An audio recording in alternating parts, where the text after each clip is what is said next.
자, 이제는 그 12신사를 적용함에 있어서 그 시대적 차이를 이해하자는 것에 좀 초점을 맞춰서, 그러니까 전체는 아니고 일부 몇 가지만 설명을 좀 하려고 합니다.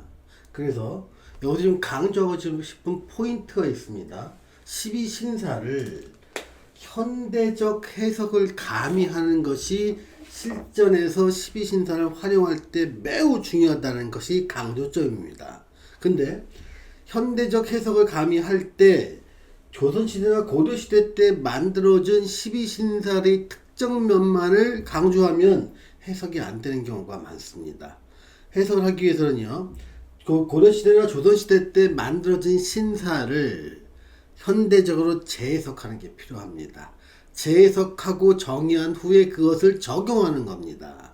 자, 저는 여기서 신사 몇 가지를 좀 언급하고자 합니다. 먼저 도화살이라는 걸 보고요. 그다음에 역마살도 한번 언급해 볼게요. 또 삼재도 한번 언급해 보고요. 제살, 이 네 가지 정도만 한번 언급을 한번 해보겠습니다. 물론 다른 것도 이제 중요한데, 여기서는 구체적인 언급 내용이 중요한 것이 아니라 신사를 현대적으로 재해석해야 된다는 그것이 중요합니다. 자, 먼저 도화살이라는 걸 보겠습니다.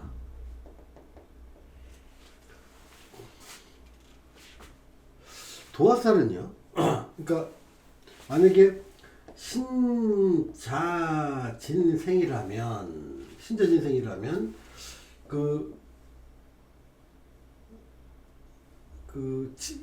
유라는 글자가 유가 도화살이 됩니다. 그러니까 도화살은 12신살로 연살이라고 합니다.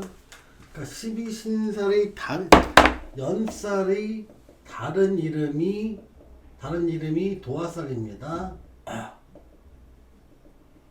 그러니까 지살 다음의 연, 월, 망, 장으로 이렇게 쭉쭉쭉 나가듯이 지살 다음에, 즉 신자진이라면 신 다음에 오는 유가 도화살이 되는 겁니다. 그러니까 도화살을 갖다가 이제 연살이라고 부르고, 이 도화살을 해석해 보자는 거예요. 그러니까 과거의 어떤 도화살의 의미와 현대의 의미가 어떻게 다른지를 한번 살펴보자는 겁니다. 자, 도화살의 원래 의미, 원래 고유의 의미를 한번 살펴보겠습니다. 도화살의 고유의 의미는 뭐냐면 타인의 시선을 끄는 힘입니다.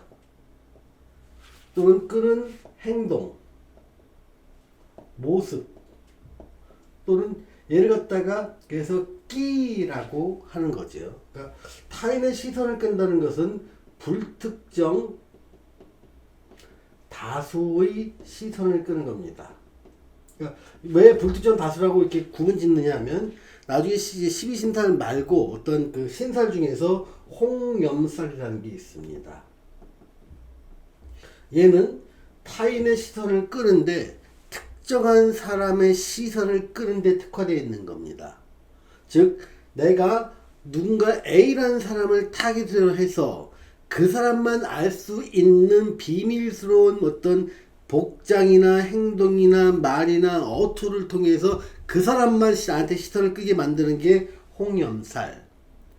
불특정 다수의 시선을 끈다는 건 만약에 미니스커트를 입거나 막 구멍 뚫린 옷을 입거나 굉장히 화려한 화장을 하고 있을 때, 지나갔을 때 많은 사람들이 나를 쳐다보는 것, 이건 불특정 다수의 시선을 끄는 힘, 이게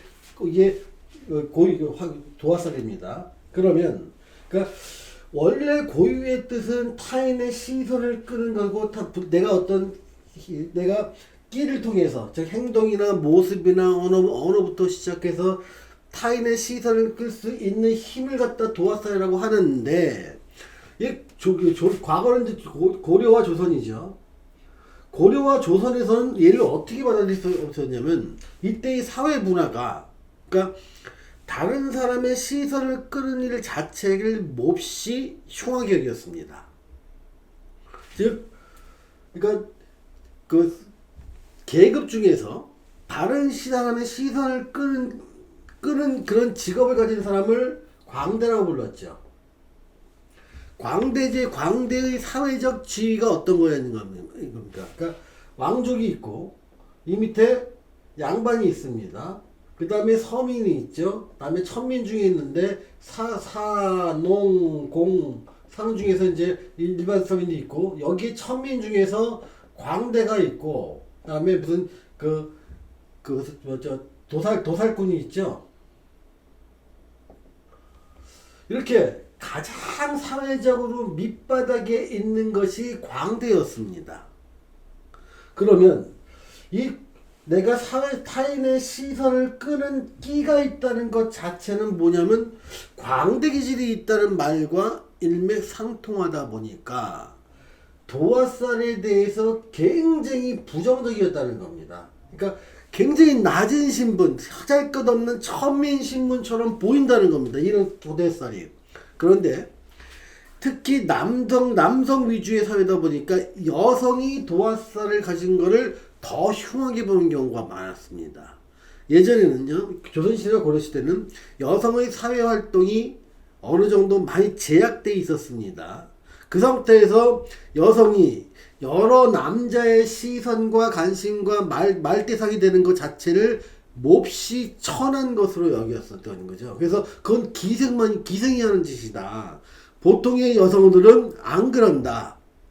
심한 경우가 남녀 7세 부동석인데 어떻게 여인네가 남자들의 시선을 받는 행위를 할 수 있느냐. 얘는 동네에서 조리돌림해서 얘는 몽둥이 찜질하고 숨을 거두어야 된다는 극단적인 상황까지도 예측할 수 있었습니다.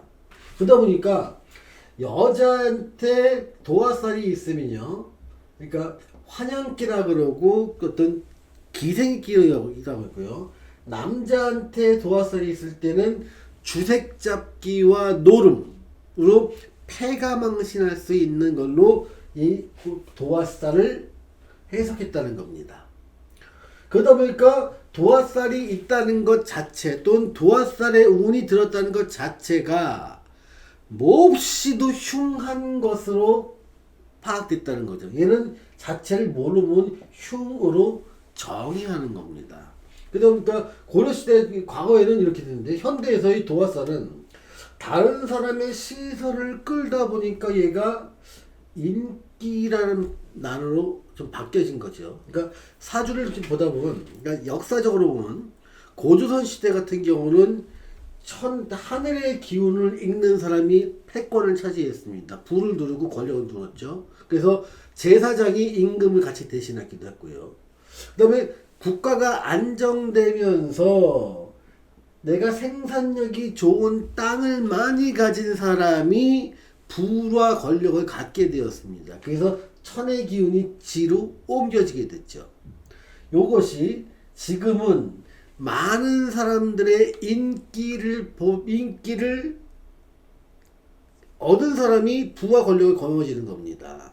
그래서 요게 인으로 바뀐 건데요. 이 인기는요, 그러니까 보통 연예인의 경우도, 그러니까 우리나라의 K-팝 스타들이 세계적인 명성을 얻으면서 우리나라도 약 50년 전에는 딴따라다고 무시받고 천대받았던 연예인이라는 개념 자체가 지금은 청소년들의 우상이 되기도 하고요. 웬만한 명문대를 나와서 최고의 엘리트 코스를 밟은 사람보다 훨씬 더 많은 수익과 사람들의 관심을 끌어들이기도 합니다. 또는 어떤 사람이 도화살이 있으면 그래서 연예인이 되긴다고 얘기를 할 수 있는 거고요.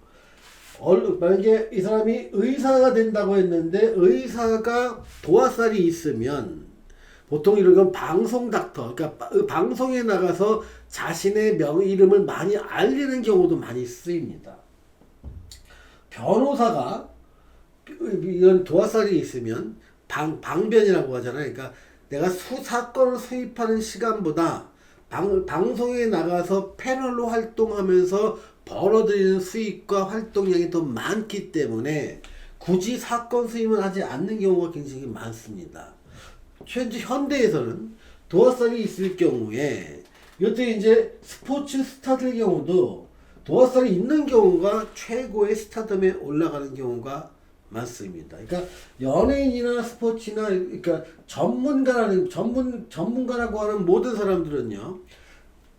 자기가 도화살이 강할 때 얘가 유튜브로 빠지는 경우도 많습니다. 현대는요. 그러니까 지금 말하는 이 유튜브로 빠지고 이쪽으로 연예인, 의사, 도화살, 변호사 이 사람들이 도화살을 이용할 때 이것이 금전적 보상으로 받는 규모 자체가 달라졌다는 겁니다. 그러니까 일상적으로 보통 월급쟁이 해가면서 아니면 5급 공무원 주고 4급 공무원 하면서 얻을 수 있는 수익보다 몇십 배 많은 경우가 굉장히 많다는 겁니다. 그러다 보니까 지금은 많은 사람들의 어떤 가치가 경제적으로 많이 돌아섰으니까 네가 뭐 국가의 높은 고위 공직직에 있으면 2급에 임무하면서 너 1억 5천을 받을래? 넌 연예인으로 있으면서 50억을 받을래? 그러면 이 50억을 받는 연예인 쪽을 선택하는 사람들이 훨씬 더 많을 겁니다. 그렇다는 얘기는 이 2급에 있다는 건 명예고요. 얘는 실리입니다. 현대에서는요. 명예도 중요하지만 명예보다 훨씬 더 앞서는 게 실리. 그래서 실리를 얻기 위해서 도화살을 쓴다면 도화살이 과거에는 흉이었지만 현대에는 길로 바뀌어야 된다는 겁니다. 이 흉이라는 게 길이. 그러니까 도화살이라는 의미 자체가 바뀌는 건 아니고요. 얘를 받아들이는 사회가 과거와 현대가 달라졌다는 걸 알자는 겁니다.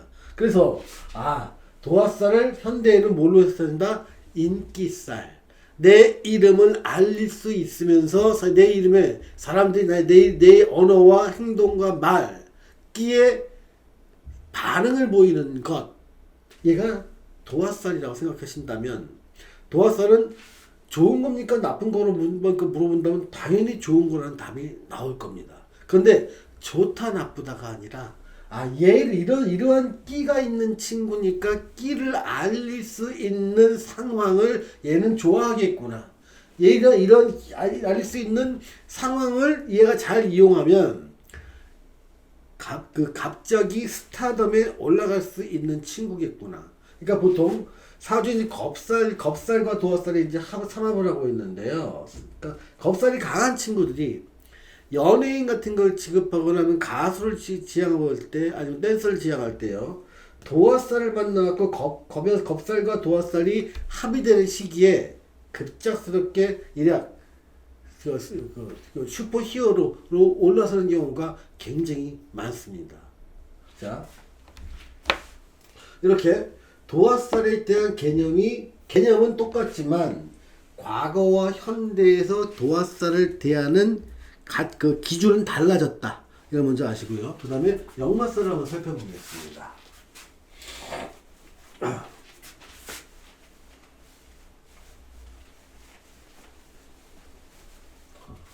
자, 역마살은요, 보통 이제 요 지살과 충하는 글자가 역마살입니다. 역마살이 충하는 글자는 인이 되겠죠. 그러니까 맨 앞에 있는 글자를 충하는 글자를 역마살이라고 합니다. 나중에 이제 찾을 때 정확하게 이제 설명을 드리겠지만 하나하나 좀 알아두시죠. 그러니까 만약에 사유축이라면 얘를 충하는 해가 역마살이 되겠죠. 만약에 인호술이라면 얘를 충하는 신이 역마살이 되는 겁니다. 그러니까 제가 이제 이렇게 역마살을 딱 이렇게 규정한 이유는요. 12신탄을 빨리 찾는 방법을 익숙해지라는 겁니다. 이렇게 빨리 찾는 방법이 익숙해졌을 때 얘를 쓰고 싶은 마음이 생깁니다. 도무지 하나하나 글자 자체를 지지에 있는 네 개의 글자 대운과 세운에 오는 12신탄을 한눈에 파악이 안 되면 짜증이 나서 적용하기 힘들어집니다. 자, 이거는 역마살인데요. 역마살에 여기서 이제 고유 의미를 한번 써볼게요. 그러니까 얘를 빼고 역마살이 있는데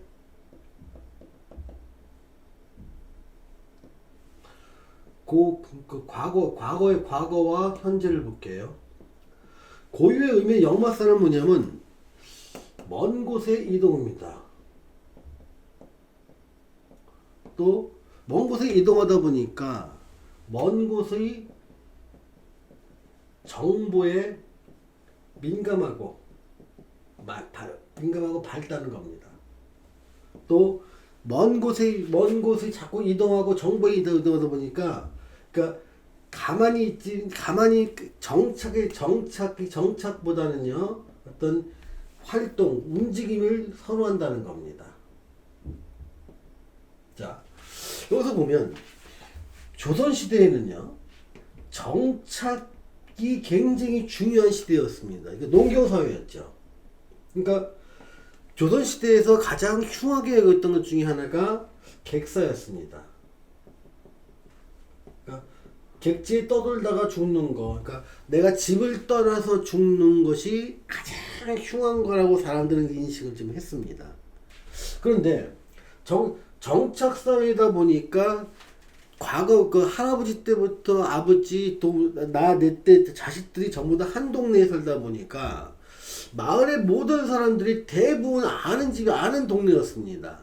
그러니까 저 집이 어떤 일이 있는지 온 동네 사람이 다 공유하고 있던 시대다 보니까 낯선 사람이 들어오면 누구라도 다 압니다. 못 보던 사람이네.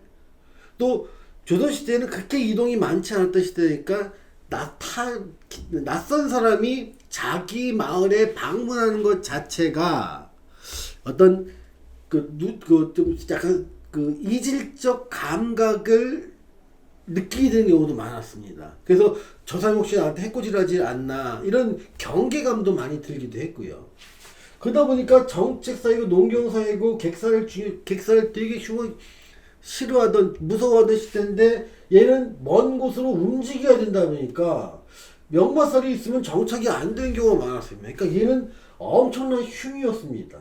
또는 먼 곳에 이동하기 위해서는요 치안도 안 돼 있고 그러니까 국민 건강도 좀 안 돼 있고 그러니까 의료 체계도 없고 통신 체계도 없고 그러니까 동물로부터의 공격 같은 경우도 있을 텐데 동물이나 어떤 그래서 호랑이가 많았죠. 얘들에 대해서 공격을 받았을 때 굉장히 목숨을 잃을 확률이 굉장히 높다는 겁니다. 또한 물도 막 갈아먹다 보니까 몸이 좀 안 좋아질 수 있고 하니까 치안 안 좋지, 의료 안 좋지, 통신 안 좋지, 안전시설 없다 보니까 먼 곳으로 이동하는 것 자체가 목숨 걸고 이동해야 되는 경우가 굉장히 많았을 겁니다. 그러다 보니까 내 사주에 역마살이 있으면 먼 곳으로 이동하고 정착이 잘 안 되고 많은 곳을 움직여야 되는 것 자체가 조선시대는 엄청나게 흉으로 판단됐을 겁니다. 근데 현대에서 볼게요. 자, 먼 곳으로 이동하는 것들은, 그러니까 이 역마살이 현대에서는 굉장히 광범위하게 쓰입니다. 그러니까 하늘로 이동하는 것이 하늘로 이동하기 위한 수단은요, 항공이 있죠. 항공에 관련된 직업은 파일럿도 있고 스튜어디스도 있고 여행사도 있을 겁니다. 그다음에 물에서 이동하는 수단은 뭐 할까요? 운수산업이겠죠. 마드로스 같은 경우도 있고 큰 배, 작은 배 다 하면서 운수산업이 있겠죠. 그러면 지상에서 움직이는 건요. 일단 자동차가 있을 겁니다. 그러니까 조선도 있을 거고. 그다음에 기차가 있겠죠. 또 전동차가 있겠죠. 그리고 지상에서 케이블카도 있을 수 있겠죠. 그러니까 이렇게 뭔가 이동 수단에 관련된 제조업을 하거나 얘를 이용한 운수업을 하거나 얘를 이용한 어떤 대민 서비스업을 하는 모든 산업들은 전부 다 역마살을 써야 되는 사람들입니다. 그럼 항공산업에 종사하는 수많은 사람들은 전부 다 역마살이 있는 사람들이 많고요. 그러니까 조선업을 하기 위해서 있는 모든 사람들, 그 다음에 조선업을 하기 위해서는 당연히 어느 게 철강이죠. 그리고 때에 따라서 이 작업장에서 작업장을 수시로 이동되면서 일하는 게 건설입니다. 그러니까 국내에도 그렇고 해외에도 그렇고 내가 안정된 곳에 정착해서 일하는 게 아니라 이 현장에서 저 현장으로, 국내 현장에서 해외 현장으로, 해외 현장에서 지방 현장으로 왔다 갔다 하면서 일해야 되는 것, 얘가 건설이라는 겁니다. 얘는 엄청나게 역마살이 강한 사람이 이 건설을 잘할 수 있는 겁니다. 근데 이런 것들은 그러니까 현대사에서 굉장히 각광받는 일 중에 하나입니다.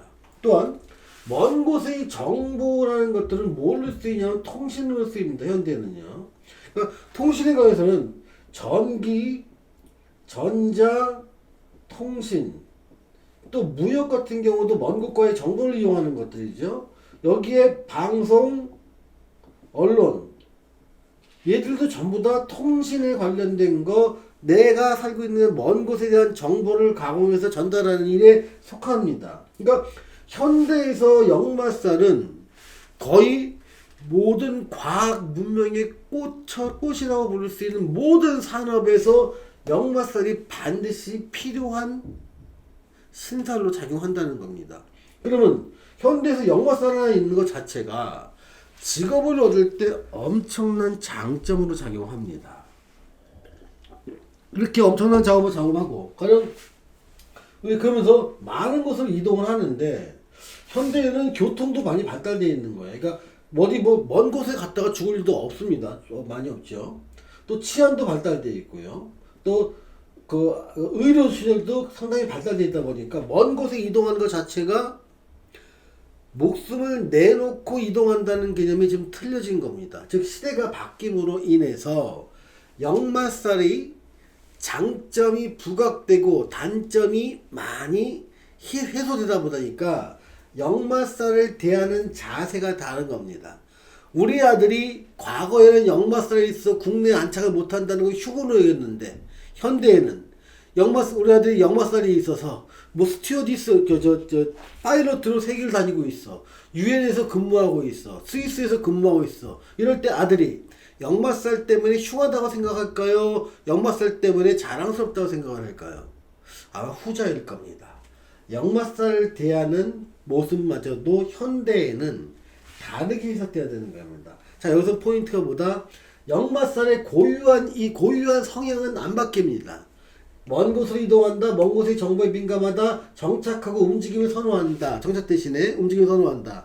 이러한 것들이 쓰임새가 과거와 현대에 달라지고 산업이 달라짐에 따라서 장점과 단점이 달라진다는 것이 현대적 적용을 할 때 유의점이라는 것을 말씀드리고 싶은 겁니다. 자, 이번 제쌀 그 다음에 삼재를 한번 넘어가 볼게요.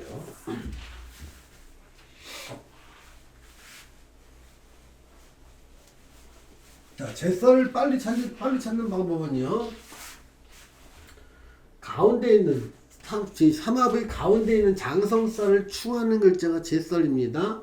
여기서는 잘 추하는 게 오가 되죠. 오가 제쌀이 되는 겁니다. 제쌀이요. 그러니까 제쌀은 이제 제쌀은 다른 말로 수옥살이라고 합니다. 그러니까 수옥살은 무슨 말이죠? 감옥살이 하는 거구나. 갇히는 거구나. 감옥살이하고 갇히는데 뭐가 좋을까요? 좋은 게 하나도 없죠. 몽땅 흉한 걸로 느껴지는 게 수옥살이다, 제쌀이다에 대한 생각입니다. 이거는 과거적인 겁니다. 얘도 한번 살펴볼게요. 그러니까 제쌀, 다시 말하면 수옥살이, 좀 이쁘게 써볼까요? 제쌀, 수옥살. 그러니까 고유의 의미나 과거와 현재의 차이점을 한번 살펴보겠습니다. 자, 고유한 의미는 갇힌다는 겁니다. 갇힌다. 그러니까 내가 어떤 특정 공간에 갇혀서 어떤 답답함을 느끼는 겁니다. 또 내 마음대로 안 되는 겁니다. 눈치만 봐야 되는 겁니다. 그 갇힌다는 의미는 그러니까 조선시대든 현대든 굉장히 사람들한테 공포의 단어가 갇힌다는 거였습니다. 수옥된다는 거였죠. 그러니까 조선시대에서 그 수옥은요, 그러니까 그 지방에서는 사또한테 잘못 보이면 수혹되는 겁니다. 또는 감찰사한테 잘못 보여도 수혹되는 거예요.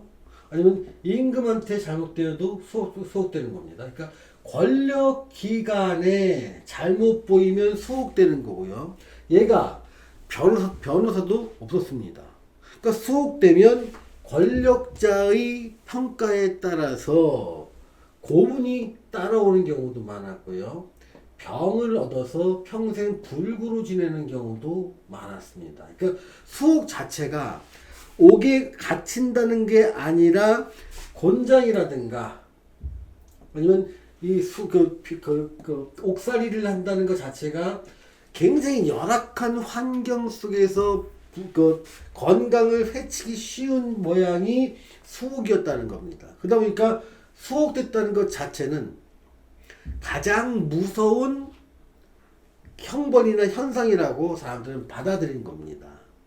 왜냐하면 많은 사람들이 수혹에 대해서 항변할 수 있는 시스템이 사회에서 갖지 못했고 유일하게 권력자, 사회에서 0.1%에 해당되는 사람들은 수혹을 권력으로 방어할 수 있었습니다. 그러다 보니까 사또한테 잘못 보인 사람이 어떤 뭔 짓을 하더라도 자기는 그게 엄청난 흉으로 느껴질 수밖에 없을 겁니다. 그러다 보니까 이 사람이 감옥에 갇히면 우선 이 사람이 갇힌 사람은요, 자기가 뭘 컨트롤할 수가 없습니다. 밖에 있는 사람들을 통해서 뭔가 해야 됩니다. 그러다 보니까 답답함을 느끼고 내 맘대로 잘 안 되고 또 주변의 눈치를 볼 수밖에 없다 보니까 수혹 자체가 엄청난 대흉이라고 생각되었을 것입니다. 근데 현대에서는요, 지금 변호 같은 경우들이 변호라든가 인권이라든 것이 그래도 옛날보다 훨씬 더 많이 좋아진 건 사실입니다. 또 영장제도라는 게 있어서 아무나 체포하는 것들도 좀 막는 것도 법이 됐고, 그러니까 법적인 조치가 과거에 비해서 사람들에게 좀 인권을 갖다가 살릴 수 있는 쪽으로 많이 개선되어 있는 게 있고 시스템이 만드는 게 사실입니다. 또 이러다 보니까 수혹살 자체에 얘가 갇힌다는 걸로 방어된 게 아니라 내가 어떤 특정 상황에 놓인다. 그러니까 갇히는 상황. 예를 들면 갇히는 상황을 볼게요. 그러니까 군인이 넌 어떤 특정 지역으로 발령이 나서 너는 위수 지역이 여기다라고 했을 때 거기를 마음대로 벗어나지 못합니다. 이거를 갇혀 있는 상황으로 보자는 겁니다. 또는 그러니까 종교인들 중에서 이제 조계종이나 아니면 천주교 신부의 경우 같은 경우는요. 그러니까 일정 시간 동안 이렇게 한 곳에 있다가 다른 곳으로 부임을 합니다. 가령 광주의 어떤 특정한 사찰에 있다가 이번에는 부산으로 발령이 나는 경우가 있습니다. 그러니까 특정 지역에서 몇 년 있다가 다른 곳으로 발령나고 다른 곳으로 발령나는 것이 종교인이 많습니다. 또한 그런 것들이 고위 경찰들도 경정, 경감 이런 사람이 좀 올라가면 한 곳에 2, 3년 이상 못 있고 옮겨 다녀야 되는 상황이 벌어집니다. 또한 검사 같은 경우도 검찰 같은 경우도요. 검사도요. 그러니까 한 곳에 오랫동안 있는 게 아닙니다. 그러니까 2, 3년 근무하다 다른 곳으로 옮기고 다른 곳으로 옮기는 것들이 시스템화되어 있는 경우가 많습니다.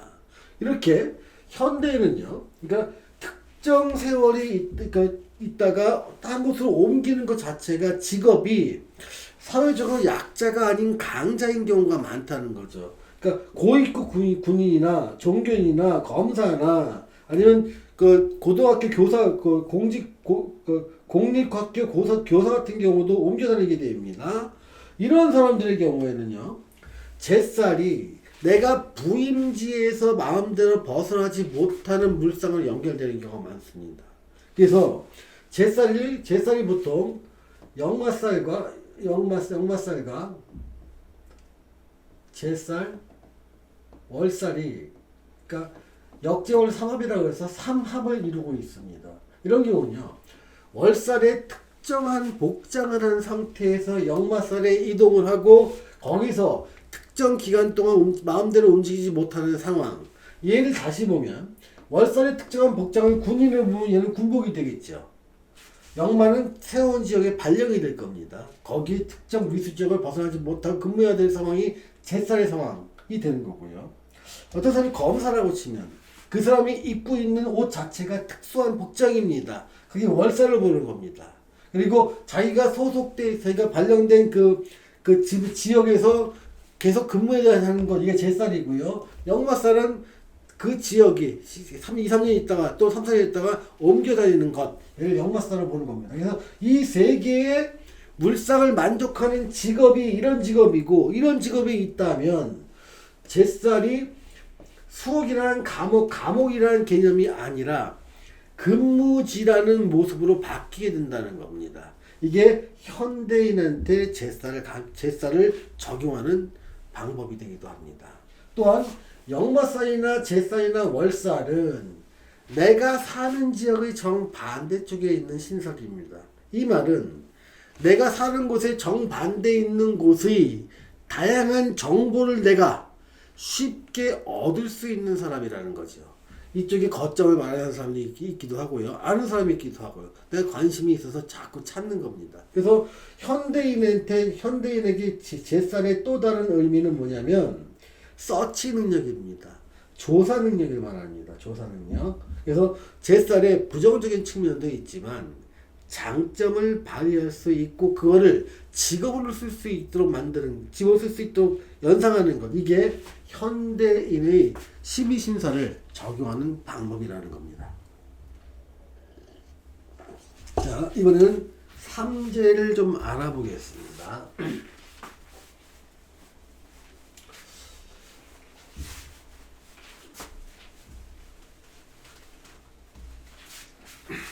자, 삼재를 이렇게 재난제자를 씁니다. 근데 보통 지, 연, 월, 망, 장, 반, 역, 육, 화. 또 좀 중간에 쓰죠. 지, 연, 월, 망, 장, 반, 역, 육, 화, 거, 제, 천, 지. 이렇게 쭉 이어지는 게 이어지는데, 그러니까 보통 외부적으로 드러나서 내가 활동을 개시하는 게 지살부터입니다. 그리고 이 장성살이 되면 가장 활동력이 좋아집니다. 그게 이어지는 게 이렇게 이어지게 됩니다. 그리고 화개살 쪽으로 쭉 떨어지다가 여기서 화개살부터는 내가 어떤 활동을 못하게 되는 경우가 많습니다. 즉 자기가 지살부터 화개까지는요, 내가 외부 활동을 굉장히 적극적으로 하는 시기가 되고요. 화개살부터는 이 외부적 활동을 접고 내가 정신적 영역만 활동하게 되는 경우가 많습니다. 만약에 이게 꽃이라고 치면 여기서 새싹이 돋고 쭉 해서 꽃이 피고 여기서 결실까지 맺어지면서 화개살, 겁살, 제살, 천지에서는요 씨앗 형태로 꽃이 존재하는 모양입니다. 이때는 내가 밖으로 온전한 내 모습을 드러내는 것 자체가 불가능하다는 겁니다.